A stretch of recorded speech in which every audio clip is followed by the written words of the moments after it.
Welcome to special debate the leader. మనం చూస్తున్నాము దేశ రాజకీయాల్లో తెలంగాణ రాజకీయాలు అనేది చాలా ప్రత్యేకంగా ఉంటాయి. అందులోనూ ఖమ్మం జిల్లా రాజకీయాలు అనేది మరింత ప్రత్యేకమని ఖచ్చితంగా చెప్పాల్సిన అవసరం కనిపిస్తుంది. ఎందుకంటే మహామహులైన రాజకీయ నాయకులు అక్కడి నుంచే ప్రాతినిధ్యం వహిస్తున్నారు. అక్కడ జరుగుతున్న పరిణామాల్ని మనం చూస్తూనే ఉన్నాం. ఈ నేపథ్యంలో మనతో పాటు ఖమ్మం జిల్లా అంటే ముఖ్యంగా చూస్తే మాత్రం రాజకీయంగా అత్యంత చైతన్యవంతులైన జనాభా ఉన్న ప్రాంతం ఖమ్మం జిల్లా. ఖమ్మం జిల్లాలోని వైరా నియోజకవర్గ ఎమ్మెల్యే రామదాస్ నాయక్ మాలోత్ గారు మనతో పాటు ఇవాళ లైవ్లో జాయిన్ అయ్యారు. Sir good evening. Good evening, నమస్కారం సార్. మనం చూస్తున్నామంటే మొదటిసారి అధ్యక్ష అని చెప్పి అసెంబ్లీలో మీరు ఏదైతే ప్రసంగం ఇచ్చారో అది చాలా మంచి వైరల్ అయింది అప్పట్లో. ఏంటి మీ ఆ టైంలో మీ ఉద్విగ్న క్షణాలు కానివ్వండి, వాటిని ఒకసారి గుర్తు చేసుకుంటే ఎలా అనిపిస్తుంది? విద్యార్థి దశ నుంచి చైతన్యంగానే ఉన్నాము. హాస్టల్లో కూడా సమస్యల మీదనే పిల్లల తరఫున కానీ మేము కానీ వాటిని పెట్టి అన్నం, ఆ రోజు పరిస్థితి కింద నేల మీద కూర్చొని తిన్న రోజులు అవన్నీ గుర్తుకొచ్చిన తర్వాత ఏ ప్రజలైతే మనని కోరుకుని అసెంబ్లీ పంపారో వాళ్ళ కోసం మాట్లాడడానికి ఒక వేదిక దొరికింది. కాబట్టి ఆ నియోజకవర్గ సమస్యలు సవినయంగా వినిపిద్దాం అనే ఉద్దేశంతో అధ్యక్ష అని మనం మనసిప్పి నోటి నిండా అనాల్సిన పరిస్థితి వచ్చింది. ఒక ఆప్యతతో రావాల్సి వచ్చింది. మా ప్రజల పక్షాన మాట్లాడే అవకాశం దొరికింది కదా అని చెప్పేసి ఒళ్ళు మనసు రెండు ఉప్పొంగి మాట్లాడే పరిస్థితి వచ్చింది అప్పుడు నాకు. ఎస్, ఎందుకంటే అది ఆ స్పీచ్కి చాలా మంచి రెస్పాన్స్ వచ్చిన పరిస్థితి అనిపిస్తుంది. అయితే ఇక్కడ ప్రతి ఒక్కరి మనసులో ఒక ప్రశ్న అయితే ఉంది. ఎందుకంటే దశాబ్ద కాలం బీఆర్ఎస్ పార్టీ పాలనని చూసిన తర్వాత ఖచ్చితంగా అధికార మార్పిడి జరగాలి, అది కాంగ్రెస్ పార్టీ అయితేనే మంచి పాలన అందిస్తుంది అని ఒక ఎక్స్పెక్టేషన్తో ప్రజలు మీకు ప్రభుత్వాన్ని అప్పచెప్పారు. ఇప్పుడు ఎలా ఉంది ఈ ప్రభుత్వం, ఎలా ఉందంటారు? మీ రెస్పాన్స్ ఎలా ఉంది నియోజకవర్గ ప్రజల దగ్గర నుంచి? ఉమ్మడి రాష్ట్రంలో కానీ తెలంగాణ రాష్ట్రం ఏర్పడ్డాక కానీ ఏ రోజు కూడా ఈ ప్రజలు కాంగ్రెస్ పక్షాన్ని నిలబడతారు. అట్ ద సేమ్ టైం మన ఈ తెలంగాణ అయితేంది, ప్రత్యేకంగా మన ఖమ్మం చూశారు 10 సంవత్సరాలు. ఏదంటే ప్రభుత్వం తెలంగాణ ఆంధ్ర అనే పరిస్థితికి మొదటి నుంచి వచ్చినప్పుడు కూడా ఆంధ్రాలో బాగున్నోళ్ళు, తెలంగాణ అభివృద్ధి కాలేదు అనే ఒక ఫీలింగ్ ప్రజలు నాటకపోయి ఉన్న క్రమంలో పోరాటం, మనం తెలంగాణ రావాలని పోరాటం చేశామందరం. సోనియా గాంధీ గారు కూడా కరీంనగర్ సభలో తెలంగాణ దేంగే ఏది సరే అడుగుతాను ఎప్పటి నుంచో వాళ్ళ ఆకాంక్షను మనం కూడా తీర్చాలి, ఎందుకు వద్దనుకోవాలన్న ఉద్దేశంతోనే అవకాశం ఇచ్చింది. కాబట్టి మనకు రాజకీయంగా నష్టం జరిగినప్పటికి కూడా తెలంగాణ ప్రజల కోరిక తీర్చే పద్ధతిని దృష్టిలో పెట్టుకొని కరీంనగర్ సభలో తెలంగాణ దేంగే మీకు ఆకాంక్ష తీరుద్దామని ఒక మాట ఇచ్చిన తల్లి 2014 తెలంగాణ రాష్ట్రం విడిపోయే పరిస్థితి వచ్చింది. ఆ రోజు కూడా తెలంగాణ ఆంధ్ర విడిపోయినప్పటికి కూడా సోనియా గాంధీ గారి తెలంగాణ ఇవ్వటం వల్లనే తెలంగాణ రాష్ట్రం వచ్చింది.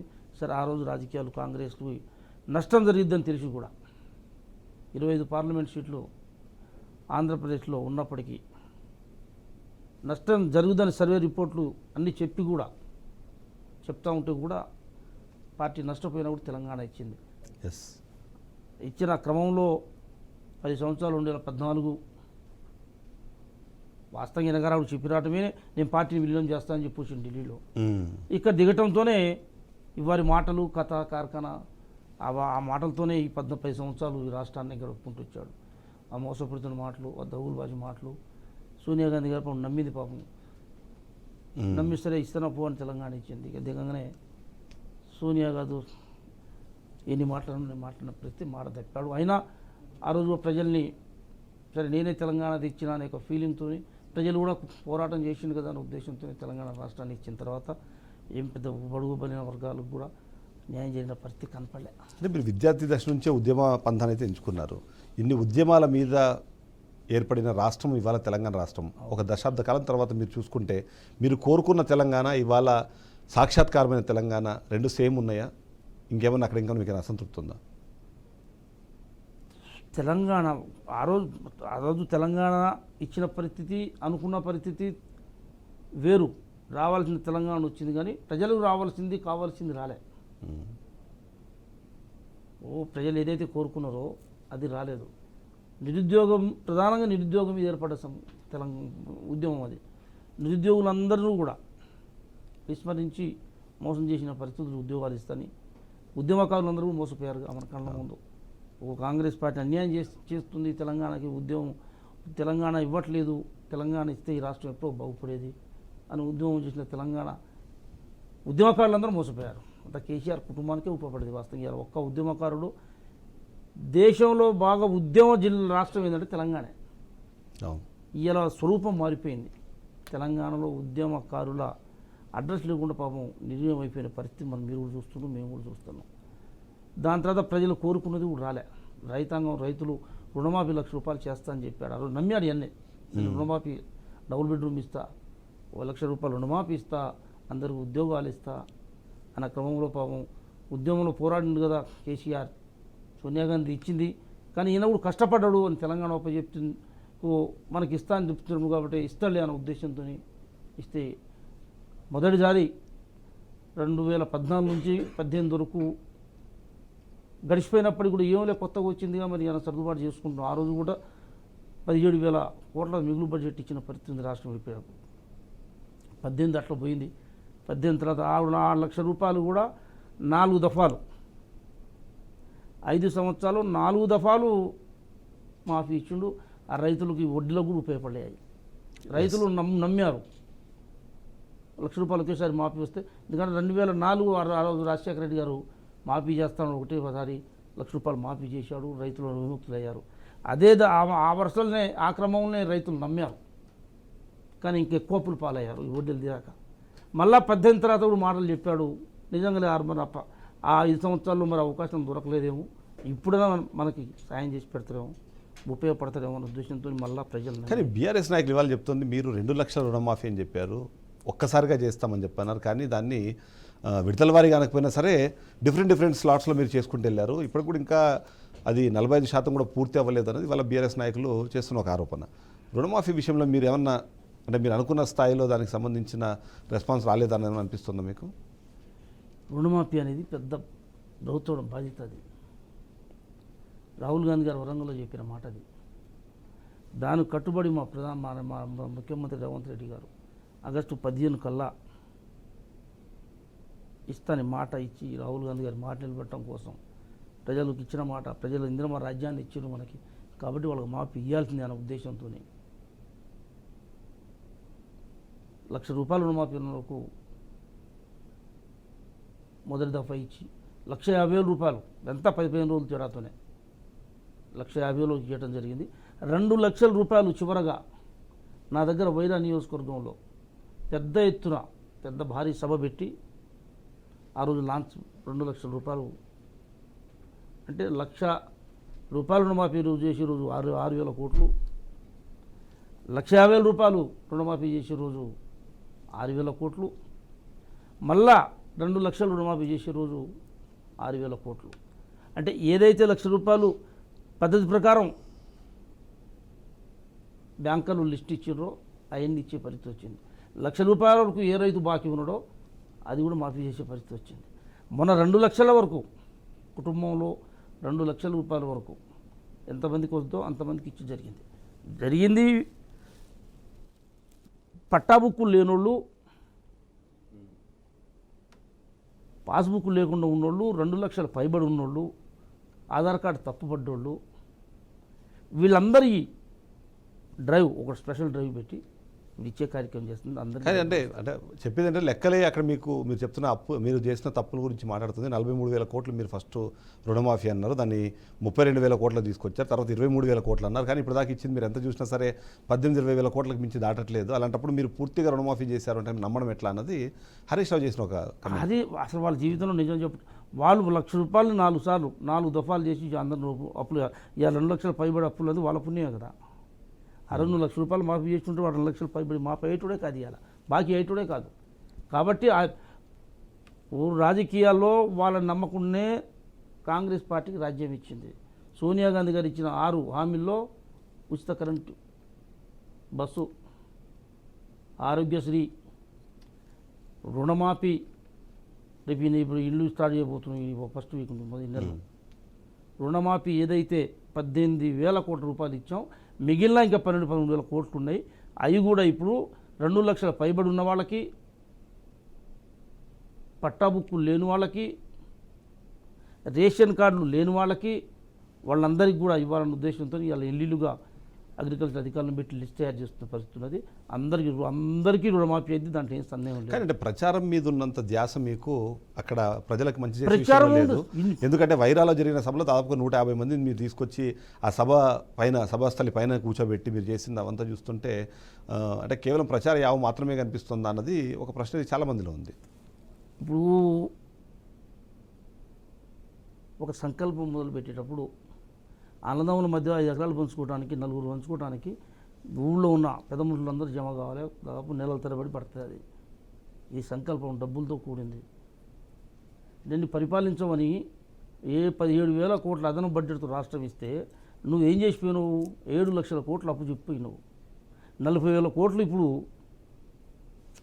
నువ్వు కాంట్రాక్ట్ లేకుండా సర్పంచ్లో బాగుపడిన డబ్బులు కట్టాలి. ఇప్పుడు వడ్డీ డబ్బులు కట్టడం లేవు.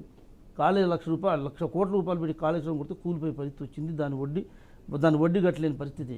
రాష్ట్రం దివాలా తీసి ఇంట్లో కూర్చొని మాయమాటలు చెప్తే అట్లా ఇవాళ 18 కోట్ల రూపాయలు 8 నెలల 18 కోట్లు ఈ దేశ చరిత్రలో మిగిలిపోయే విధంగా ఏ రాష్ట్రం కూడా ఎన్ని పైసలు మాఫీ చేయలే. నువ్వు 1,00,000 రూపాయలు మాఫీ చేస్తాను 4 సార్లు చేసి ఇలా 18,000 కోట్ల రూపాయలు రుణమాఫీ ఇచ్చిన రాష్ట్రం ఏదైనా ఈ దేశంలో ఉందంటే తెలంగాణ రాష్ట్రం. అది రేవంత్ రెడ్డి గారి నాయకత్వంలో జరిగింది. చరిత్ర ఇది. కేసీఆర్ కుటుంబం అబద్ధాల మీద బతికే కుటుంబం అది. ఇది మాట్లాడి చెప్తారు. కానీ ఏదేమైనా రైతులకు ఇచ్చిన మాట రుణమాఫీ చేశారు, కానీ రైతు భరోసాని ఎగ్గొట్టారు. ఎందుకంటే ఇప్పుడు అవసరమైనది రైతు రుణమాఫీతో పాటు ఖచ్చితంగా అంటే ఎవరైతే వ్యవసాయం చేస్తున్నారో వాళ్ళకి సాయం చేసే ఉద్దేశంతో స్టార్ట్ అయిన రైతు భరోసాని అంటే రైతు బంధుని మీరు రైతు భరోసాగా మార్చారు. కానీ భరోసా ఎక్కడ ఉంది, ఎక్కడ ఇస్తున్నారు మీరు భరోసా అన్నది ఒక ప్రశ్న అయితే వాళ్ళు వినిపిస్తుంది. దానికి ప్రతి అంశం ఆర్థికపరమైన అంశం. వాళ్ళని విముక్తులు చేయాలని సోనియా గాంధీ, రాహుల్ గాంధీ ఆకాంక్ష. రేవంత్ రెడ్డి గారి క్యాబినెట్ పార్టీ ఆకాంక్ష ఇది. అది మనం ఇచ్చాము మాట, రుణం అది ఇచ్చాము మాట కాబట్టి ఆ మాట ఖచ్చితంగా ఇవ్వాలి. మనం కట్టుబడి ఇవ్వాల్సిందే రైతుకి. ఇవాళ రుణమాఫీ అయినందుకు ఇవాళ వాళ్ళకు లోన్లు ఇస్తున్నారు. రైతు భరోసా కూడా చేస్తాం. దానికి కూడా మేము 15,000 పెంచాము. అది దానికి ఒక కమిటీ వేసినాం. ఈ వారంలో కమిటీ రిపోర్ట్ ఇస్తుంది. ఏదైతే ప్రజలకు ఇచ్చినామో ప్రజలకు ఇచ్చిన మాటకు ఖచ్చితంగా కట్టుబడి ఉన్నాం. కేసీఆర్ కుటుంబం అబద్ధాలు మాట్లాడి ఇంకేదో రాజకీయాలు చేయాలని చూస్తుంది. ప్రజలు వాళ్ళు అసలు ఈ పార్టీ మిగిలేదు కూడా కాదు. మీరు ఎన్ననుకున్నా కేసీఆర్ అదే డిస్కస్ చేద్దాం. ఎందుకంటే మనతో పాటు అంటే మీతో మాట్లాడడానికి ఒక కాలర్ ఫోన్ లైన్లోకి అందుబాటులోకి వచ్చారు. నల్గొండ జిల్లా నుంచి వెంకటరెడ్డి గారు. నమస్కారం సార్. నమస్తే అండి, చెప్పండి. వైరా ఎమ్మెల్యే గారు మనతో పాటు ఉన్నారు. మీ ప్రశ్న ఏంటి, మీరు డైరెక్ట్గా అడగండి. మా ప్రశ్న ఏంటంటే సార్, ఈ 2 లక్షల పైన రుణాలు ఉన్నవాళ్ళు ఒక కుటుంబానికి 2 లక్షలు కదా సార్ మాఫీ చేసేది. ఈ 2 లక్షల పైన ఉన్న వాళ్ళు మీ పైన ఉన్న అమౌంట్ను కట్టమంటురా, కట్టకుండా మాఫీ అవుతుంది అంటురా? Right, okay. సో మీరు ఏదైతే రైతు లేదు సార్. వ్యవసాయ శాఖ మంత్రి స్టేట్మెంట్ చదువుతానేమో మేము క్యాబినెట్ మీటింగ్ పెట్టుకొని నిర్ణయం తీసుకుంటామని వారు చెప్పారు. మన పేపర్ చదివిన నేను. రైట్. అదే రోజు ముఖ్యమంత్రి గారు ఏమో పైన ఉన్న అమౌంట్ కడితేనే మాకైతుందని మళ్ళీ చెప్పారు. రైట్. బ్యాంకు వాళ్ళని అడిగితే మీరు అమౌంట్ కట్టించుకుంటారు, మరి అవుతుందా అంటే మాకు సంబంధం లేదు, మీరు కట్టమని కూడా మేము అడుగుతారు కానీ బ్యాంకు వాళ్ళు చెప్తారు. బ్యాంకు వాళ్ళ వర్షన్ అనేది డిఫరెంట్గా చూస్తే ఇప్పుడు రాజకీయంగా ఏదైతే ఉందో దాని సమాధానం కంపల్సరీ మనము రామదాస్ గారిని అడుగుదాము. సో ఇప్పుడు అంటే కొద్దిమంది కన్ఫ్యూజన్ అంటే నాకు తెలిసిన క్లారిటీ ఆల్మోస్ట్ కన్ఫ్యూజన్ ఉంటుంది. కన్ఫ్యూజ్ చేసిపోయాడు కేసీఆర్ ఈ తెలంగాణ రాష్ట్రాన్ని. నువ్వు ఆ రోజు 1,00,000 రూపాయలు ఉన్న మాఫీని ఒకేసారి చేసుంటే ఇవాళ రైతు ఇంత బాకీ అయ్యేటోడు కాదని నేను చెప్తాను. స్పష్టంగా మనకు కనపడతా ఉంది. నువ్వు 1,00,000 రూపాయలు రుణమాఫీ చేస్తా అని చెప్పేసి నువ్వు వచ్చిన 6 నెలల్లో మాఫీ చేసుంటే ఇవాళ 2 లక్షల పైబడి ఇలా అప్పయ్యేటోడు కాదు రైతు. కాబట్టి రైతు కష్టాల్లో ఉన్నాడు, బాధల్లో ఉన్నాడు. రాహుల్ గాంధీ మాట నమ్మారు, రాజ్యాన్ని తీసుకొచ్చిన వాళ్ళకి ఆ కన్ఫ్యూజన్ ఉంటుంది పాపం. వాళ్ళు 2 లక్షలు ఇచ్చిండ్రు, మాకు ఇయ్యలేదు ఇదని. మీరు 1,70,000 ఉన్నా, 2,80,000 ఉన్నా, మన 80,000 పరిస్థితి నేను కట్టాలన్నా మరి బ్యాంకు కూడా ఆగుతాడా? మరి ఈ 2 జరిగితేనే 2 లక్షలు ఇస్తాడా? ఏంది పరిస్థితి అని కన్ఫ్యూజన్లో లేదు. ఎస్. అయితే ఇప్పుడు మీకు ఒక వైరా నుంచి ఒక ఉదయ్ అని ఇంకొక కాలర్ ఫోన్ లైన్లోకి వచ్చారు. ఉదయ్ గారు, సార్ మీ ఎమ్మెల్యే గారిని కలిసారు ఇంతకుముందు ఎప్పుడైనా? కలిసాం సార్. ఎమ్మెల్యే గారు చాలా మంచి వాళ్ళు సార్, చాలా సార్లు కలిసాము. ఓకే. రామరావు గారు నమస్తే. బాగున్నారు అన్న? బాగున్నా. ఇగో తీసుకొచ్చాడు, కట్టేసిండు మనోడు. లేదన్నా, మనకి తెలంగాణ ప్రభుత్వంలో కానటువంటి ఎంతో మంది బాధపడ్డ రైతులందరికీ Okay. ఈ రోజు మన కాంగ్రెస్ ప్రభుత్వం అధికారంలో వచ్చిన తర్వాత ప్రతి ఒక్కరికి రైతులకు రుణమాఫీ అయింది. ప్రతి రైతు ఆనందంతో ఉత్సాహంతో ఈ రోజు రైతులు వరి పైరు వేసుకున్నారు, నాట్లు వేసుకున్నారు, ఉత్సాహంతో ఉల్లాసంగా ఉన్నారన్న మన కాంగ్రెస్ గవర్నమెంట్ వచ్చిన తర్వాత. మీకు Thank you. మీకు రుణమాఫీ అయిందా ఉదయ్ గారు? మా నాన్నగారికి ఉంది సార్. మా నాన్నగారికి గత ప్రభుత్వంలో కాంది కూడా ఈ ప్రభుత్వంలో అయింది సార్. సో మీకు చెప్పినట్టుగానే రుణమాఫీ చేశారు. ఇంకేమైనా కంప్లైంట్స్ ఉన్నాయా? కంప్లైంట్స్ చెప్పండి. కంప్లైంట్స్ ఏమి లేవు సార్. కంప్లైంట్స్ అంటే ఏమి లేవు. గత ప్రభుత్వంలో తీసుకున్న దానికంటే కూడా వాళ్ళు చెల్లించినట్టు, వాళ్ళు రుణమాఫీ చేయకపోవడంతో మా అన్న రామదాస్ నాయక్ గారు అన్నట్టు అది వడ్డీతో పెరిగిన దాన్ని కూడా మన కాంగ్రెస్ గవర్నమెంట్ ఈ రోజు రుణమాఫీ చేసి చూపించింది. Right, thank you very much. మాకు ఇంకా ఆనందంగా ఉంది సార్ అది. అసలు బ్యాంకుకి పోలే రైతు. ఎస్, నువ్వు ₹1,00,000 4 సార్లు 4 దఫాలు వేసరికి నీ 25,000 వడ్డీకే జరిపోయి బ్యాంకే పోపారు. నాకు తెలిసి ఈ 7 సంవత్సరాలు రైతు బ్యాంకే పోలే. ఇలా నవ్వుకుంటూ పోతాడు, హాయిగా పోయి డబ్బులు తెచ్చుకుంటాడు. అంతే కదా, వాళ్ళకు కూడా ఫేస్ ఉంటుంది. అంతకుముందు రుణాలు ఎగ్గొట్టిన వ్యక్తులాగా రైతులు చూసేవాళ్ళు, ఇవాళ రుణమాఫీ దొంగలా చూసి బ్యాంకు వాళ్ళు మీరు డబ్బులు కట్టలేదు రావద్దా బ్యాంకు కన్నారు.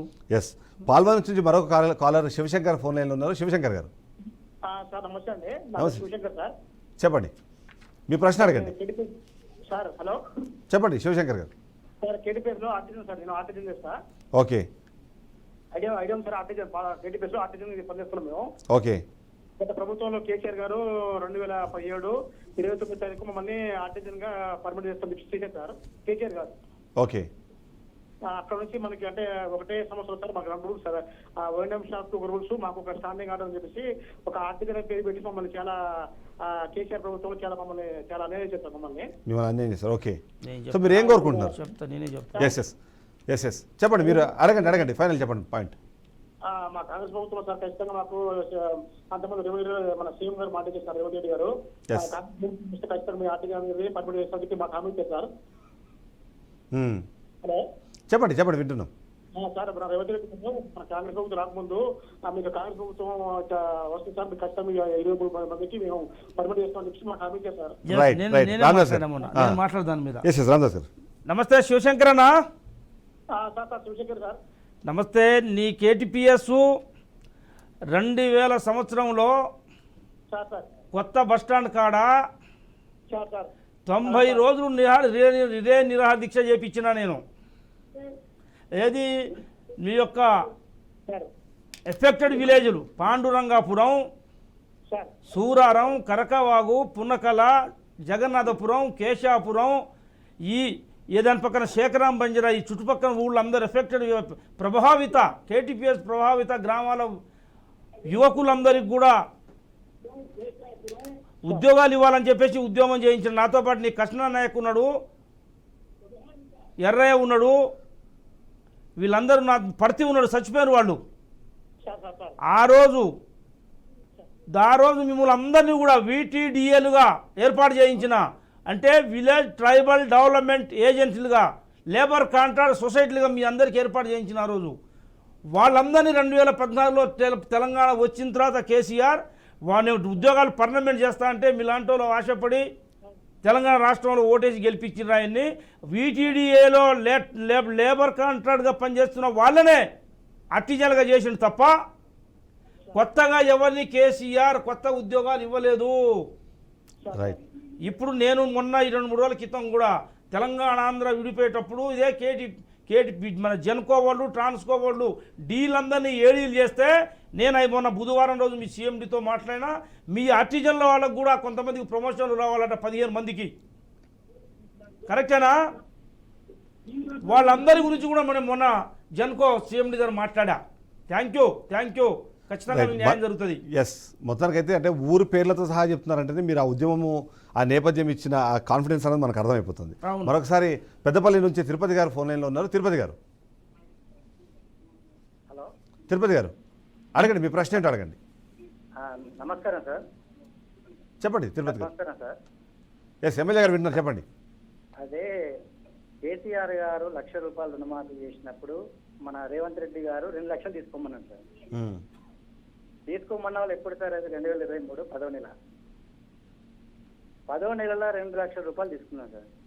రైట్, 10వ నెల తీసుకుంటే మన రేవంత్ రెడ్డి గారు గెలిచిన తర్వాత 2023 12వ నెల 9వ తారీఖు వరకు ఈ 2 లక్షలకు 3,000 రూపాయల మిత్తి అయింది సార్. మిత్తి అయితే ఇప్పుడు మిత్తి 3,000 అయినందుకు 2 లక్షల రూపాయలు రుణమాఫీ కాలేదు సార్. తీసుకోమన్నది మీరే. మిత్తి అయినా వాళ్ళే మిత్తి మీరు కట్టకుంటూ ఉంటే మేము కట్టుకుంటాం సార్ 2 లక్షల రూపాయలు మా అకౌంట్లో. మా అకౌంట్లో అంటే సేవింగ్ అకౌంట్ వేస్తలేదు, క్రాప్ లోన్ అకౌంట్లో వేస్తుంది మీరు. రైట్. మేము 3,000 రూపాయలు కడితేనే ఆ 2 లక్షల రూపాయలు మాకు ఇవ్వగలుగుతారు బ్యాంకు. అంటే ఎస్, అంటే మీరు చెప్పిన టెక్నికల్ అంశం నాకు అర్థమైంది. ఒకసారి దాని మీద రామదాస్ గారు ఒకసారి రెస్పాండ్ అవుతారు. 2 లక్షల రుణమాఫీ బ్యాంకులో ఉన్న వాళ్ళందరికీ మాఫీ చేపిస్తా అని చెప్పేసి రేవంత్ రెడ్డి గారు చెప్పిన మాట ఈనాడు ముఖ్యమంత్రి ఆ రోజు ప్రతిపక్షంలో ఉన్నప్పుడు కానీ ఈరోజు చెప్పిన మాట నిజం. ఈరోజు అధికారంలో వచ్చిన తర్వాత 2 లక్షలు మాఫీ చేసిన విషయం వాస్తవం. ఇంకేదన్నా మీలాంటి వాళ్ళకి ఒకరిద్దరు కానీ కొంతమందికి అట్లా టెక్నికల్గా ప్రాబ్లం ఉన్న వాళ్ళకి రాలేదు. వాళ్ళందరికీ కూడా ఇవ్వటానికి పార్టీ చిత్తశుద్ధితో ఉంది. దాని మీద ఒక కమిటీ వేసారు. 2 లక్షల పైబడి ఎంతమంది ఉన్నారు, రేషన్ కార్డు నుండి 2,50,000 ఉన్న వాళ్ళు ఎంతమంది ఉన్నారు, పాస్బుక్ లేని వాళ్ళు ఎంతమంది ఉన్నారు ఏజెన్సీ ఏరియాలో, వాళ్ళందరికీ ఇవ్వటం కోసం ఒక కమిటీ వేసినాం. ఇవాళ అగ్రికల్చర్ అధికారులందరూ కూడా మీ ఇళ్ళకి వచ్చి ఫోటోలు దించుర్రు. కుటుంబానికి ఇవ్వాలని, కుటుంబానికి 2 లక్షలు మాఫీ ఇవ్వాలని మిమ్మల్ని కూడా మీ ఇంటికి వచ్చి ఫోటో చేయించుంటారు. ఏ వాళ్ళు బ్రదర్ తప్పకుండా 2 లక్షల రూపాయలు మాఫీ అందరికి వస్తుంది, దాంట్లో ఏం సందేహం లేదు. కేసీఆర్ మోసం చేసినట్టుగా 4 దఫాలుగా 4 పాతికలు ఇచ్చి మిమ్మల్ని వడ్డీ పెరిగి బ్యాంకులు పోకుండా మీరు బ్యాంకు ముందు రానియకుండా మీరు డబ్బులు బ్యాంకు వాళ్ళతోని మనం మాట అనిపించుకునే విధంగా కాంగ్రెస్ పార్టీ మిమ్మల్ని ఉంచదు. మీరు 2 లక్షల రూపాయలు మాట ఇచ్చిన ప్రకారం ఖచ్చితంగా గవర్నమెంట్ రుణమాఫీ చేయడమే కాదు, రుణ విముక్తులు చేయాలన్నది కాంగ్రెస్ పార్టీ తీసుకున్న ఒక నినాదం. ఆ సందర్భంలో మీరు నిజంగా 3,000 రూపాయలు పైన కడితే 2 లక్షల రూపాయలు మీకు మాఫీ అవుతుంది అన్నది టెక్నికల్ అంశం అయినా సరే, బట్ అది that is the truth. So మీరు ఆ 3,000 రూపాయలు అన్నది కట్టేస్తే ఆ రుణ విముక్తి అనేది మీకు కంపల్సరీ దొరుకుతుంది. మరొక కాలరు రమేష్ గారు వైరా నియోజకవర్గం నుంచి ఫోన్ లైన్లో ఉన్నారు. రమేష్ గారు. సార్ నమస్తే అండి. నమస్తే రమేష్ గారు. సార్ ఏనుకూరుమన్లో సార్ నమస్తే అండి ఎమ్మెల్యే గారు. నమస్తే రమేష్ గారు. నమస్కారం. నమస్కారం సార్. చిన్న డౌట్ సార్, ఈ రుణమాఫీని మా నాన్నగారి అప్పుడు మనకి పట్టాలుగా హామీల మీద ఇచ్చారు సార్. అవును. ఆ ఎన్జీబీలో ఉంది సార్, మరి అది మాఫీ కాలేదు, అది అవుతుందా లేదా అని డౌట్ సార్. అదే రమేష్ అన్న, కేసీఆర్ గారు చేసిన పెద్ద మోసం అదే రైతుల్ని. నేను బీఆర్కే అన్న కూడా అదే చెప్తున్నా, రాష్ట్రం అంతా వినాలని. అసలు తెల్ల కాగితం మీద లోన్లు ఇచ్చింది కాంగ్రెస్ పార్టీ. 2004లో కౌలు రైతులకి పటవారికి చెప్పి కౌలు చేస్తే కూడా ఉత్తర విఆర్ఓ కాగితం ఇస్తే పోయి లోన్లు తీసుకున్న పరిస్థితులు ఉన్నాయి. అందుకోసం నేను ఏమంటున్నా అంటే, నువ్వు ధరణి పెట్టి కాస్తు కాలం మొత్తం రద్దు చేసి పట్టేదారు కాలంలో ఉంచేసి అసలు భూముల మీద ఉన్నోళ్ళని, అసలు వ్యవసాయం చేసిన వాళ్ళని, అసలు బ్యాంకులో అప్పున్న వాళ్ళందరినీ పక్కన పడేసి నువ్వు కాస్తు కాలం తీసేయటం వల్లనే ఇవాళ మీ అందరికీ పాస్ పుస్తకాలు రాలేదు కాబట్టే ఇవాళ మా రుణమాఫీలు కాలేదు మొన్న. కాబట్టి నేను మొన్న అసెంబ్లీలో చెప్పినా, ముఖ్యమంత్రి గారికి చెప్పినా, ఏజెన్సీ ఏరియాలో ఉన్న పరిస్థితులు వేరున్నాయి. ఆ రోజు మనమే పాణిల మీద ఇచ్చాం. కేసీఆర్ వచ్చి పుస్తకాలు ఇవ్వకపోవడం వల్లనే వాళ్ళకి రుణమాఫీ కాలేదు, వాళ్ళకి ఖచ్చితంగా ఇవ్వాల్సిన అవసరం ఉందని చెప్పిన తర్వాతనే ఇలా అగ్రికల్చర్ అధికారులందరినీ కూడా మీ ఇళ్ళకి పంపుతున్నారు. మీ దగ్గర ఏదైతే పాణి మీద తీసుకున్నామో అదే కాగితం వాళ్ళకి చూపించండి, మీ 2 లక్షల రూపాయలు రుణమాఫీ నాకు తెలిసి వారం 10 రోజుల్లో మీ అందరికి వస్తాయి.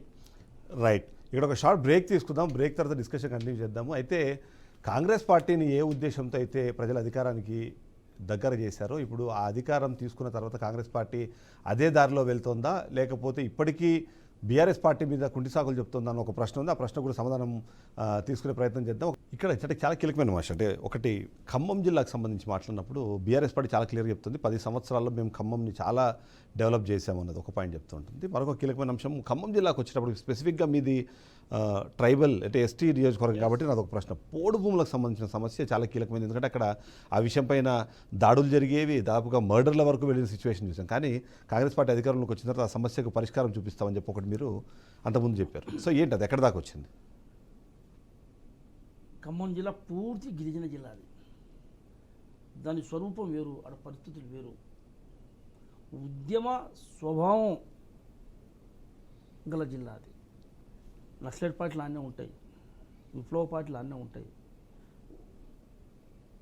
రెండు కమ్యూనిస్టులు అక్కడే ఉంటాయి. ఇటు కాంగ్రెస్లో ఉన్నా తెలుగుదేశంలో ఉన్నా ఆ భావాలున్న నాయకత్వం ఉంటుంది. మళ్ళీ ఇందులో అవును. వైట్ కాలర్ లీడర్షిప్ ఉండదు. అదే వాతావరణం 2004లో ఈ పోరాటం తెలంగాణ ఉద్యమంలో నడుస్తూ ఉంది. రైతులు, భూములు పోరాటం, దీనికి ఎక్కడో అక్కడ పరిష్కారం చేయాలని ఆనాటి 2004 పెద్దలు దిగవంత నేత రాజశేఖర రెడ్డి గారి టైంలో పోడు మీద బతికే రైతులు, గిరిజనులకి మనం ఏదన్నా పరిష్కారం చేయాల్సిన అవసరం ఉందని చెప్పి ఆలోచన చేసి ఆనాటి యూపీఏ చైర్మన్ సోనియా గాంధీ గారి నాయకత్వంలో మన్మోహన్ సింగ్ గారు ప్రధానమంత్రిగా ఉన్నప్పుడు రాజశేఖర రెడ్డి గారు తెలంగాణలో పోడు భూములు నరుక్కొని వ్యవసాయం చేస్తున్న రైతాంగాన్ని అందరికీ కూడా పట్టాలు ఇచ్చిన పరిస్థితి ఉన్నది. వ్యవసాయం చేసుకున్న క్రమంలో 2014లో కేసీఆర్ అధికారంలో వచ్చిన తర్వాత పోడు భూములు పట్టాలు తీసుకున్న భూములు కానీ పోడు భూములు వ్యవసాయం చేసుకుంటున్న హరితహారం పేరుతో భూములలో మొక్కలు నాటే కార్యక్రమం చేపట్టి ఆ రైతులు వాళ్ళ భూములు దున్నుకోవటానికి పోతే కూడా జైలు పంపిన పరిస్థితి. నగర కొణిజర్ల మండలంలో ఎల్లన నగర్ పసిపాప 20 రోజుల బాలింత మహిళని కూడా జైల్లో పెట్టిన పరిస్థితి. ఆ రోజు నేను, ఈనాటి ఉప ముఖ్యమంత్రి భట్టి విక్రమార్క గారు, ఈనాటి సీతక్క మంత్రి, వీళ్ళందరినీ తీసుకొని ఆ ఊరు పోయా. నేను ఆ రోజు అనుకున్నా, ఎలక్షన్లో మాట ఇచ్చా, భగవంతుని దేవల్ల మీ అందరి ఆశీర్వాదంతో కాంగ్రెస్ పార్టీ అధికారంలోకి వస్తే మొట్టమొదటిగా నేను ప్రభుత్వాన్ని అడిగి మెప్పించి ఒప్పించి మిగిలిన వాళ్ళకి పట్టాలు ఇప్పిస్తా, మీ అందరికి కూడా బోరు నీటి వసతి కల్పించే బాధ్యత తీసుకుంటా అని చెప్పేసి అందరికి పర్మిషన్లు ఇప్పించి అందరి బోర్లు ఇప్పించుకునే అవకాశం కల్పించిన. రైట్. రేపు వాళ్ళందరికీ కరెంట్ ఇప్పించే కార్యక్రమం చేస్తా, మోటార్లు ఇప్పించే కార్యక్రమం చేస్తా. అది కాంగ్రెస్ పార్టీ. మాయమాటలు చెప్పి, అబద్ధాలు చెప్పి, రైతులు కూడా లోన్ వేసి, రేట్ల కోసం అడిగిన వాళ్ళకి సంఖ్యలు వేసి, ఇది కాదు. కాంగ్రెస్ పార్టీయే రైతుల పార్టీ, కాంగ్రెస్ పార్టీయే పేదల పార్టీ, కాంగ్రెస్ పార్టీయే గిరిజనుల పార్టీ. గిరిజనుల పార్టీ అంటే కాంగ్రెస్ పార్టీ. కాంగ్రెస్ పార్టీని అన్నోడిది నోరు బుద్ధి. కాంగ్రెస్ పార్టీలో ఎవరైనా ఉండొచ్చు, ఎవరైనా బతకొచ్చు. అది కాంగ్రెస్ పార్టీ. అంతేగాని సెలక్షన్ లాగా ప్లాన్ చేసుకొని హెరాస్మెంట్ చేసి ఇబ్బంది పెట్టేది కాదు. అందులో ఖమ్మం జిల్లా ప్రత్యేకమైన జిల్లా. అది ఏ రోజు కూడా కాంగ్రెస్ వన్ సైడ్ జిల్లా. కాంగ్రెస్ని కష్టాల్లో ఖమ్మం జిల్లాకు వచ్చినప్పటికి ఏంటంటే ఒక కీలకమైన ప్రశ్న, అక్కడ మహామహులందరూ ఇవాళ ప్రాతినిధ్యం వహిస్తున్నారు. పొంగులేటి శ్రీనివాసరెడ్డి కానివ్వండి, బట్టి విక్రమార్క కానివ్వండి, తుమ్మల నాగేశ్వరరావు కానివ్వండి, ఇంకా మిగిలిన వాళ్ళందరూ ఉన్నప్పుడు ఇప్పుడు చాలా మందిలో ఒక ప్రశ్న ఏంటంటే, ఇప్పుడు రామదాసు ఏ పార్టీ అంటే ఎవరి నాయకుడు? పొంగులేటి శ్రీనివాసరెడ్డి మనిషా లేకపోతే బట్టి మనిషా అన్నది ఒక ప్రశ్న అయితే చాలా కీలకంగా అక్కడ చాలా మందిలో వినిపిస్తూ ఉంటుంది. ఏంటి అసలు అంటే ఎవరి మనిషి అనుకోవాలి? ప్రధానంగా ఖమ్మం జిల్లా కాంగ్రెస్ జిల్లా. ఆనాడు 83లో ఉమ్మడి రాష్ట్రం పెద్ద ఎత్తున ఎన్టీ రామారావు గారికి బ్రహ్మరథం పడితే కూడా 10 నియోజకవర్గాల్లో ఒకటే నియోజకవర్గం వచ్చింది తెలుగుదేశానికి.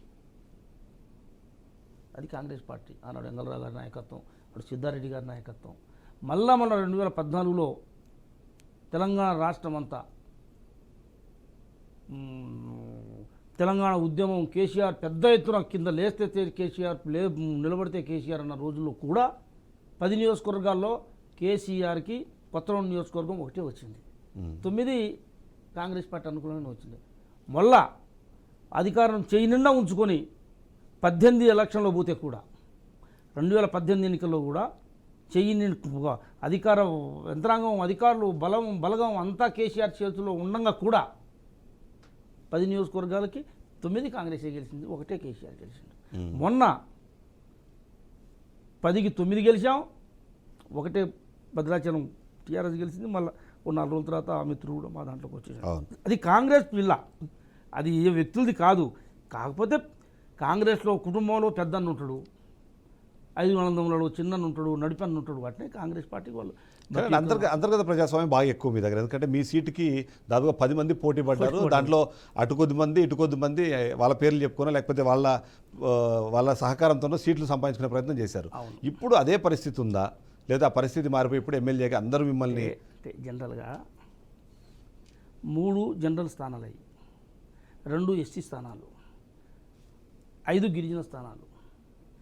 మేము వాళ్ళు కానీ జనరల్ స్థానాల్లో పోటీ చేసే వాళ్ళు కానీ పెద్ద నాయకత్వంలో కనపడతారు. మేము రిజర్వేషన్లో ఉన్నోళ్ళం కాబట్టి ఎక్కడో ఒకడు అండ కావాలని చూసుకుంటాం, అన్నదమ్ములాగా పెద్దన్న సపోర్ట్ కావాలని అనుకుంటాం. కాంగ్రెస్ పార్టీలో అది నడుస్తుంది. అది నడిచేటప్పుడు పెద్ద నాయకుడు భట్టి విక్రమార్క, పెద్ద నాయకుడు తుమ్మల నాగేశ్వరరావు గారు, పెద్ద నాయకుడు శ్రీనివాస్ రెడ్డి గారు మా అండ వాళ్ళు అవసరం ఉంటుంది. కాబట్టి ఎవరికి వాళ్ళు అనుకుంటారు బీఆర్కే ఛానల్కి పోతాను కాబట్టి బీఆర్కే ఛానల్ మనిషి ఆయన, ఏబిఎన్ పోతాను కాబట్టి అంటే సహజంగా అనుకుంటూ ఉంటారు. కానీ అది కాంగ్రెస్ పార్టీలో అసలు కుదరవా అన్నీ. అంతా కాంగ్రెస్ పార్టీ కాదు. మా వాళ్ళు ముగ్గురు మా జిల్లాకి ఈరోజు కాంగ్రెస్ పార్టీకి పెద్ద నాయకత్వం, పెద్ద నాయకుడు మా జిల్లాకే కాదు, కేసీఆర్ని ఇంటికి పంపిన దాంట్లో, కాంగ్రెస్ పార్టీ అధికారంలో వచ్చే దాంట్లో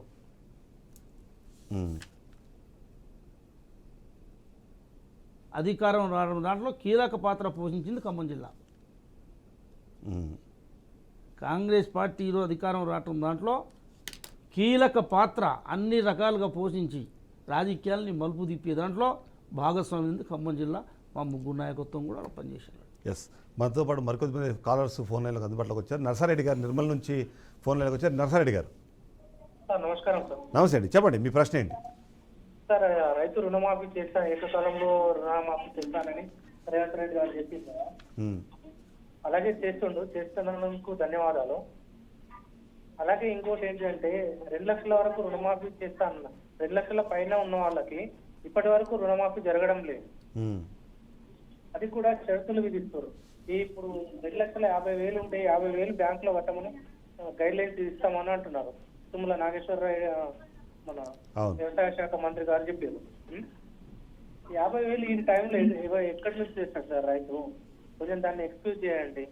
రైట్, మీరు ఇస్తానన్న 2 లక్షల వరకు ఏవైతే 2 లక్షలు ఉంటాయో అంతవరకే మీరు బ్యాంక్ లో వేయండి. మిగతాది రైతు కట్టుకొని లేదా రిన్యువల్ చేసుకొని క్లోజే చేయాలి. ఇది ఒకటి చేస్తే బాగుంటుందని నా అభిప్రాయం సార్. Right right. మరొక కాలర్ ఖమ్మం నుంచి లక్పతి గారు ఫోన్ లైన్లో ఉన్నారు. లక్పతి గారు చెప్పండి సార్. చెప్పాలి, మీరే ఖమ్మం జిల్లా నుంచి ఉన్నారు. మీ జిల్లాకు సంబంధించిన ఎమ్మెల్యే ఇవాళ మనతో పాటు లైవ్లో ఉన్నారు. రఘునాథపాలెం మండలం ఖమ్మం జిల్లా సార్. రామదాస్ గారిని కల్పిస్తే మాట్లాడతా సార్. ఎస్ ఎస్, చెప్పండి, వింటున్నారు, మాట్లాడండి. ఇద్దరం బట్టి గారు అమర్ పాదయాత్ర చేసిన వాళ్ళం. ఓకే నాకే రుణమాఫీ రాలేదు. ఓకే, మీకు రుణమాఫీ కాలేదు. ఓకే, రాలేదండి. ఎంత ఎంత రుణం మీది? రుణం అండి మా మిసెస్ పేరు మీద 1,40,000 ఉంది. మా కొడుకు పేరు మీద 1,80,000 ఉంది. మొత్తం 3,30,000 ఉంది సార్. రైట్, ఒక్క రూపాయి కూడా మీకు రుణమాఫీ కాలేదు? రాలేదు. ఏరే కొడుకు పెళ్లి చేస్తుడు, 2 పిల్లలు ఏరేలే కానీ రేషన్ కార్డు ఒకటే అయింది సార్ మాది. Okay okay okay, right. దాని గురించి రాలేదండి. చూడండి, బట్టి గారితో పాటు మీతో కలిసి పాదయాత్ర కూడా చేశానన్నారు రుణమాఫీకి సంబంధించి. ఇక్కడ ఒక టెక్నికల్ అంశం ఇద్దరిది. లక్పతి గారు రామ్ రామ్. రామ్ రామ్ అండి. రామ్ రామ్. రామ్ రామ్, నమస్తే. అంటే 2 లక్షల రూపాయలు. राम राम नायक. यस यस वो बात करो जो हम. पुलिस रिटायर्ड यस यस आवचा आवचा सेना आवचा है काय समस्या काय वाचलं जपना लखपती नायक तो समस्या काय का तो घरेने 2 लाख दाखवू कांग्रेस पार्टी रेवंत रेड्डी राहुल गांधी बात ये कुटुंबम अब 3 मणि क्या है जती ये 3 मणि क्या भलन 2 लाख रुपया ऊपरे और पैसा काय करने को और व्यवहार चालू है तो घर फोटो काढ़िएगा काल पर हम आवचा एग्रीकल्चर आफीसर आवचा तमें फोटो काढ़ा 3,30,000 तमें 2 लाख रुपया माफी वा एक वारम 10 दाट ठहर जाओ तो 2 लाख दचक इब्बंदी कांचनी okay Ram Ram thank you. So అంటే ఇదే దాన్ని మీరు ఇంకొకసారి తెలుగులో రిపీట్ చేయండి, ఎందుకంటే సేమ్ సమస్య చాలా మందికి ఉన్నట్టుగా అనిపిస్తుంది. ఎస్, అందుకని మీరు తెలుగులో నమస్కారం. ఎస్, ఏదైతే ఇక్కడ చాలా స్పష్టంగా అర్థం చేసుకోవాల్సిన అవసరం ఉంది. 2 లక్షల రూపాయల వరకు ఉన్న వాళ్ళందరినీ కూడా రుణ విముక్తిని చేసే ఒక ప్రధానమైన సంకల్పంతో మనం రైతులకు మాట ఇచ్చిన విషయం వాస్తవం. ఖచ్చితంగా ఎవరైతే కుటుంబంలో 2 లక్షల రూపాయలు రుణమాఫీ ఉన్నారో వాళ్ళందరికీ కూడా 1,00,000 రూపాయల రుణమాఫీ ఒకటి, 1,50,000 రుణమాఫీ ఒకటి, 2 లక్షల రుణమాఫీ మూడోది. వీళ్ళందరూ కుటుంబంలో ఇంత బాకీ ఉన్న వాళ్ళందరికీ కూడా ఇచ్చేసి మనం 18,000 కోట్ల రూపాయలు మొన్న వరకు మనం ఇచ్చేసాం. ఇప్పుడు వచ్చిన సమస్య, ఒకటే కుటుంబంలో భార్య పేరు మీద క్రాప్ లోన్ ఉంది, భర్త పేరు మీద క్రాప్ లోన్ ఉంది, ఇద్దరికి కలిపి 2,50,000 60,000 అవుతున్నది. మనం 2,60,000 రూపాయలు అయిన క్రమంలో మరి 2 లక్షలే ఇవ్వాలి కదా, మరి 50,000 రూపాయల పరిస్థితి ఏంటి? మరి ఈ 2 ఖాతాలలో ఉన్నాయి కదా. కాబట్టి దీన్ని ఏం చేద్దామని ఒక కమిటీ వేసే పరిస్థితి వచ్చింది. కమిటీ పనిచేస్తూ ఉన్నది. దాంట్లో భాగంగానే మీకు 2 లక్షలు ఇచ్చిన మాట ప్రకారం రుణమాఫీ చేసే భాగంలో ఇవాళ వ్యవసాయ అధికారులని, ఏఈఓలని, ఏఓలని, రైతు ఎవరైతే రుణమాఫీ రాలేదో వాళ్ళందరూ ఇళ్ళకు పంపి ఫ్యామిలీ ఫోటోలు తీసి డీటెయిల్ తీసుకుంటున్న పరిస్థితి ఉంది. కాబట్టి ఏ రైతు కూడా ఇబ్బంది పడాల్సిన అవసరం లేదు. మీకు ఇచ్చిన మాట ప్రకారం కుటుంబానికి 2 లక్షల రూపాయలు ఖచ్చితంగా రేవంత్ రెడ్డి గారి నాయకత్వంలో మీ రుణమాఫీ కింద మాట అందరికి వస్తాయని చెప్పేసి మీకు మనం చేస్తా ఉన్నా. ఎస్, మరొక కాలర్ రాంప్రసాద్ గారు కల్వకుర్తి నుంచి ఫోన్ లైన్లో ఉన్నారు. రాంప్రసాద్ గారు సార్ అడగండి, మీ ప్రశ్న ఏంటి అడగండి. హలో నమస్తే అన్న. నమస్తే. నమస్తే అన్న పెద్దారా నమస్తే. నమస్తే. కల్వకుర్తి అన్న నారాయణగూడ డిస్ట్రిక్ట్. Thank you. అడగండి అడగండి మీ ప్రశ్న అడగండి. ఏం లేదు అంటే 2 లక్షల రుణమాఫీ ఉంది అది. ఓకే. అది ఇప్పుడు ఏముందంటే ఇంట్లో ఒకటే రేషన్ కార్డు ఉండి 2 లోన్లు ఉన్నాయి. ఓకే. ఇప్పుడు మీరు 2 లక్షలు బ్యాంక్ ఇళ్ళనే వేసుకోలేరు. ఇప్పుడు మేము బ్యాంకులో పైన పైసలు కట్టుకుంటామంటే కట్టుకుంటలేరు. అన్నీ జరుగుతాయి. ఆ పైన పైసలు కూడా ఇక్కడ ఏం పరిస్థితి వచ్చిందంటే రాష్ట్రంలో రైతు వారి సీజన్ ఇది, పెట్టుబడులు పెట్టాల్సిన సీజన్ ఇది. మరి రైతులను డబ్బులు కట్టే పరిస్థితిలో ఉన్నారా లేదా, లేకపోతే ఇంకేదైనా మార్గం ఆలోచన చేయాలని చెప్పేసి రాష్ట్ర ప్రభుత్వం ఆలోచన చేస్తూ ఉన్నది. దాని మీద మీకు అసలు ఎంతమంది తేల్తారు అన్న ఉద్దేశంతోనే అగ్రికల్చర్ వ్యవసాయ అధికారులు ఏఓలని రైతు వేదికల కాడ కూర్చోబెట్టి మిమ్మల్ని అందరినీ ఫోటోలు తీసి మీ ఆధార్ కార్డులు లింకు కొడితే ఏ బ్యాంకులో అప్పు తేలుతుంది, మరి వాటిని ఏం చేస్తే రెన్యువల్ చేయిస్తే బాగుంటుందా, లేకపోతే రైతే కట్టుకోవాలా, రైతు కట్టుకోవాలంటే ఏంటి పరిస్థితి, దాన్ని ఏం చేయాలో ఆలోచన జరుగుతుంది. మీ అందరికీ మీ మాట ఇచ్చిన ప్రకారం 2 లక్షల రూపాయల రుణమాఫీ జరుగుతుంది. కేసీఆర్ పార్టీ వాళ్ళు బావబామరుదులు ఇద్దరు ఏదో మాయ మాటలు చెప్తున్నారు, ఈ పనికి వచ్చేవి కావు, పాడు కావు. 1,00,000 రూపాయలు మాట ఇచ్చి మనల్ని మోసం చేసిన వాళ్ళు, ఆ వాళ్ళు 1,00,000 రూపాయలు ఒకేసారి మాఫీ చేసి ఉంటే ఇవాళ నీకు ఇంత అప్ప అయ్యేది కాదు, ఇంత పరిశాన్ అయ్యేటోళ్ళం కావు. నీ 2 లక్షల రూపాయలు నీకు ఖచ్చితంగా మాఫీ అయిద్దన్నా, నువ్వేం వరి కావాల్సిన అవసరం లేదు. రైట్, మరొక కాలర్ మణికంఠ వైరా నుంచి ఫోన్ లైన్లో ఉన్నారు. మణికంఠ గారు. సార్ నమస్తే. నమస్తే మణికంఠ గారు, అడగండి మీ ప్రశ్న ఏంటి అడగండి. సార్ ఇది మన శాంతి వైరాలోనే సార్ మాది. వైరా, ఓకే, చెప్పండి. చెప్పన్నా మణికంఠ అన్న, మీ ఎమ్మెల్యేని మాట్లాడుతున్నా రామదాస్ నాయక్. అన్న తెలుసన్నా, నేను పక్కా రాజన్న మనిషిని. ఓకే. అయితే మనకి మహిళలకి 4,000 ఇస్తా అని చెప్పారు అన్నా, అవి ఇప్పటిదాకా అమలు కాలేదేంటన్నా? అవుతాయి. Bus free, bus free. Okay okay, నువ్వు అడిగింది చాలా మంచి ప్రశ్న అడిగావు. ఓకే. మనం ఇప్పుడు రాష్ట్రం మొత్తం తెలంగాణ రాష్ట్రం పూర్తి స్థాయి అప్పుల పాలై ఉంది మణికంఠ. 7 లక్షలు స్వయంగా మొన్న అసెంబ్లీలో కూర్చొని 10 సంవత్సరాలు మీరు ఈ రాష్ట్రాన్ని పరిపాలించున్నారు, మొత్తం లెక్కలు తెలుద్దామని కూర్చుంటే 7 లక్షల కోట్ల రూపాయలు బాకీ తెలియరు. కాళేశ్వరం వడ్డీ కట్టలేక దివాలా తీసి కాంట్రాక్టులకు డబ్బులు కట్టలేక, పింఛన్లు సరైన టైంలు ఇవ్వలేక, ఉద్యోగస్తులకి 1వ తారీఖు 2వ తారీఖు 3వ తారీఖు 15వ తారీఖు దాకా జీతాలు ఇవ్వలేని పరిస్థితిలో రాష్ట్ర ప్రభుత్వాన్ని మనకు అప్పచెప్పిన పరిస్థితి ఉంది. దాన్ని ఒకటి మనం క్రమంగా ఇవాళ చూస్తున్నాం. మనం మహిళలకు ఏదైతే మాట ఇచ్చిన ప్రకారం ఇవాళ పూర్తి స్థాయిలో బస్సులో ఫ్రీగా తిరుగుతూ ఉన్నారు. ఇవాళ మహిళలు బస్సు ఎక్కి తిరగండకపోతే ఇలా ఇప్పుడు ఇవాళ బోర్డు తిరిగిపోయేది. అట్నే ఆరోగ్యశ్రీ, కరెంటు, రుణమాఫీ, దానికి తోడు రేపు మనం రేషన్ కార్డులు ఇస్తున్నాం, దానికి తోడు రేపు ఇండ్లు ఇవ్వబోతున్నాం. ఒకటి అన్నీ నడుస్తాను పెద్దన్న, అన్నీ అవుతాయి, మనకంటా ఏం ఇబ్బంది లేదు. ఇండ్లు ఇస్తున్నాం, వచ్చే నెలలో అర్హులందరికీ ఇండ్లు ఇస్తున్నాం, రేషన్ కార్డులు ఇస్తున్నాం. ఇప్పుడు రుణమాఫీ కొద్దిగా హడావుడి నడుస్తుంది, ఇదైనాక ఒకటి అన్నీ నడుస్తాయి. ఓకేనా? అయితే 6 గ్యారెంటీలు అన్నారు, ఇప్పటిదాకా చేసింది ఓన్లీ 3 గ్యారెంటీలే. ఇంకొక 3 గ్యారెంటీల గురించి ప్రశ్నిస్తే మీరు డైవర్షన్ పాలిటిక్స్ చేస్తున్నారు, మొదటి కొద్ది రోజులేమో ఫోన్ ట్యాపింగ్ అన్నారు, తర్వాత కాళేశ్వరం ప్రాజెక్ట్ అన్నారు, ఇప్పుడేమో హైడ్రా పేరుతో బుల్డోజర్లని ఇడ్ల మీద పంపించేసి మీరు డైవర్షన్ పాలిటిక్స్ చేస్తున్నారనేది ఒక ఆరోపణ మీ మీద. దానికి ఏం సమాధానం చెప్తారు? ఇప్పుడు నోరు లేని దేవుణ్ణి కూడా బదనాం చేసే వ్యవస్థ అది. కేసీఆర్ కుటుంబం నాకు తెలిసి దేశంలో ఉన్న మంచోళ్ళు అంటారు వాళ్ళు. దేవుణ్ణి కూడా మంచోడు అంటారు వాళ్ళు. అవన్నీ వాళ్ళు చేసుకున్నాయి కదా.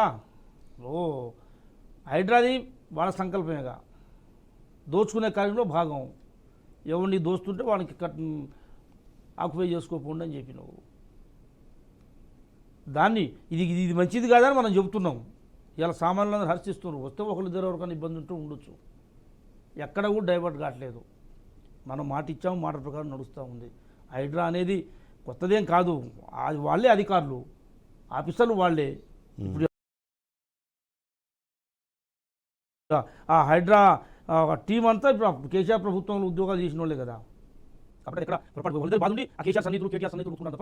కేసీఆర్ కేటీఆర్ సన్నిహితులు ఓకే, కానీ మీ పార్టీకి సంబంధించిన నాయకులు ఇళ్ల మీదకి ఇప్పటివరకు వెళ్ళట్లేదు అన్నది ఒకటి. బీజేపీ పార్టీ మరొక కీలకమైన అంశం. మీ మిత్రులు ఎంఐఎం పార్టీకి సంబంధించిన వాళ్ళు డైరెక్ట్గా కాలేజీలు కడితే కూడా దానికి ఇప్పటివరకు నోటీసులు ఇచ్చే ధైర్యం కూడా చేయట్లేదు అన్నది మరొక మాట. తప్పు. నేనేమంటాను, బదనాం చేయటంలో, మాట్లాడటంలో, అబద్ధాన్ని నిజం చెప్పటంలో వాళ్ళు తిట్టాలు. ఓ సంకల్పం నిమిషాల్లో కాదు, రోజుల్లో కాదు. ఇది 8 నెలల ప్రభుత్వం, 8 నెలలే ఒకటి చేసుకుంటూ పోతున్నాం. ఇది ఒక రోజుతో అయ్యేది. హైడ్రా అనేది ఒక రోజుతో అయ్యేది కాదు. ఇది ఒక కార్యక్రమం. దీనికి ఒక టీము, ఒక స్పెషల్ పార్టీ, అధికారం, కథ అన్నీ నడుస్తాయి. ఇప్పుడు ఒక్కోసారి కూలగొట్టిన లిస్టు చూస్తే అర్థమవుతుంది. వాళ్ళకైంది, మనకందుకు కాలేదు, అందరికీ అవుతాయి. కాకపోవడానికి ఇబ్బంది ఏం లేదు. ఉంటాయి మరి చిన్న చిన్న ఇబ్బందులు ఉంటాయి, అవన్నీ సరి చేసుకుంటూ పోవాలి. ఆయన అన్నట్టుగా ఒకేసారిగా బయట బాంబు తీసుకొచ్చి వేయలేరు కదా. వాళ్ళు చేసిపోయిన పాపాలు ఇవన్నీ ఎవరేం చేసినాయి కావు. కేసీఆర్ కుటుంబం చేసిన పాపాలని అలా ఒకటి చూసుకుంటూ పోతున్నాం. దాంట్లో ఒకరికి బాధ ఉంటుంది. దాని రాజకీయ నాయకులు వస్తారు చూసుకుంటూ రేవంత్ రెడ్డి గవర్నమెంట్ బాగా చేస్తుందంటే అనలేరు కదా ప్రతిపక్షం కూడా. ఏదో నల్లగా అంటూ ఉంటారు వాళ్ళు. కానీ బీఆర్ఎస్తో కలిపి మీరు రాజకీయాలు చేస్తున్నారని బీజేపీ ఒక ఆరోపణ చేసే ప్రయత్నం చేస్తుంది. మీరేమో బీజేపీలో బీఆర్ఎస్ విలీనం అవుతుందని చెప్తుంటే కాదు అది జరుగుతుంది, కాంగ్రెస్ పార్టీలోకి విలీనం చేసుకోవడానికి ఇవన్నీ జరుగుతున్నాయి అన్నది బీజేపీ నాయకులు చెప్తున్నారు. మీరు విలీనం చేసుకుంటారా బీఆర్ఎస్ని? అంటే ఆరోపణలు సహజం. ఎవరి మీద మాట్లాడవచ్చు, దాంట్లో తప్పులేదు. కానీ మనకు వాతావరణం, గత పరిస్థితులు ఇవన్నీ చూస్తూ ఉంటే కూడా మనం అనాల్సిన అవసరం వస్తుంది. మన జరిగిన పార్లమెంట్ ఎలక్షన్లను 10 సంవత్సరాలు ఈ రాష్ట్రాన్ని ఏకదాటిగా వేలి 10 సంవత్సరాలు పూర్తి అధికారాన్ని గుప్పెట్లో పెట్టుకొని పరిపాలించి ఇవాళ ఎంపీ స్థానాలు ఒకటి గెలవలేదు అంటే నీ ఓట్లు ఎడిపోయినాయి అని అర్థం.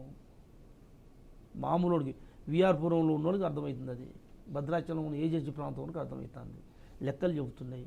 మరి దాన్ని బట్టి బీజేపీ టీఆర్ఎస్ ఒకటి అన్నపోతే ఏమంటారు? మాటలు ఎన్నైనా మాట్లాడచ్చు, లెక్కలు చెబుతున్నాయిగా. ఒక్క సీట్ అన్ని మెదక్ కూడా గెలవా? ఎందుకంటే కాంగ్రెస్ టీఆర్ఎస్ అంటోనికి కానీ కింద నమ్మాలి, ప్రజలు నమ్మాలి. ఒక్క సీట్ రాలేకుండా పోతే మొన్న అన్ని ఓట్లను వాడు బీజేపీ గెలిపించి ఇలా నువ్వు తిట్టినట్టు చేయి, నేను ఏడ్చినట్టు చేస్తానంటే ఎట్లా? ఫైనల్గా మీ నియోజకవర్గ ప్రజలకు చెప్పండి. ఎందుకంటే ఎలక్షన్ల టైంలో మీరు కొన్ని హామీలు ఇచ్చారు, ఇప్పటిదాకా ఎన్ని కంప్లీట్ చేశారు, మీలో వాటిని కంప్లీట్ చేయడానికి మీ రోడ్ మ్యాప్ ఏంటి? నేను నా నియోజకవర్గ ప్రజలకి 2 చేతులు జోడించి మనం చేస్తా ఉన్నా. నేను ఆ నియోజకవర్గంలో పూర్తి స్థాయిగా సమస్యల మీద కానీ ఇబ్బందుల మీద కానీ అవగాహన ఉండవు.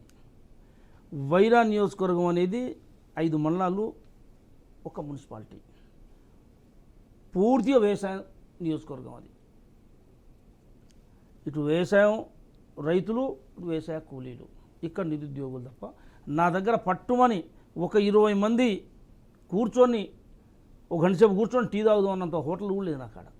వైరా అనేది అటు ఆంధ్ర, తెలంగాణ, ఇటు అటు నుంచి వచ్చేటప్పుడు సెంటర్, కేంద్రం అని పేరే కానీ ఎక్కడ కూడా మాకు వస్తువులు లేవు. నీళ్లు ఉంటేనే మాకు పంట పండుతుంది, ఇంకా వేరే మార్గం లేదు మాకు. కాబట్టి వాళ్ళకి నేను ఎలక్షన్లో మాట ఇచ్చింది. నేను అందరికీ కూడా భూమిలో బోర్లు వేపిస్తా, బోర్ల కింద వ్యవసాయం పండించుకోవాలి. నాగార్జున సాగర్ పాలేరు నుంచి ఆంధ్ర పోతుంది తప్ప మధ్యలో ఎక్కడ వైరా నియోజకవర్గంలో ఎక్కడ కూడా నీళ్ళు రావట్లేదు. కాబట్టి గోదావరి నీళ్ళని వైరా చెరువులోకి తీసుకొచ్చి మాకున్న 5 మండలాలకి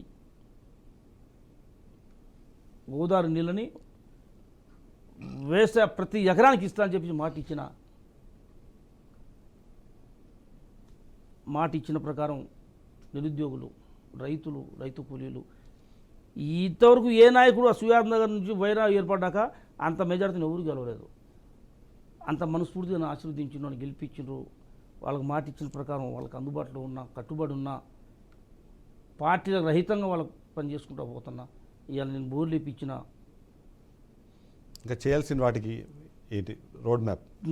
నీళ్ళు కూడా ఇచ్చి మా అక్కడ రైతులు వాళ్ళకి దండం పెడుతున్నా. నేను 152 ఎకరాలు కాలువ తవ్వటానికి రేటు కూడా అడగకుండా నా మీద ఉన్న నమ్మకంతో, విశ్వాసంతో భూమి ఇచ్చిండ్రు. 100 కోట్ల రూపాయలు ప్రభుత్వం ఇచ్చింది. ఇలా కాలువ కూడా ఇచ్చిన ఆగస్టు 15వ తారీఖున ఈ రాష్ట్ర ముఖ్యమంత్రి రేవంత్ రెడ్డి గారి చేతుల మీదుగా గోదావరి నీళ్ళని ఆడ మోటారు ఆన్ చేసి నీళ్ళని ప్రారంభించడం. నీళ్ళు కూడా మా గోదావరి నీళ్ళు మా చెరువులోకి వస్తున్నాయి.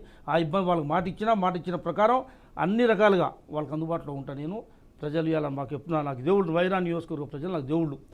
Yes, right. Thank you very much Ramdas గారు.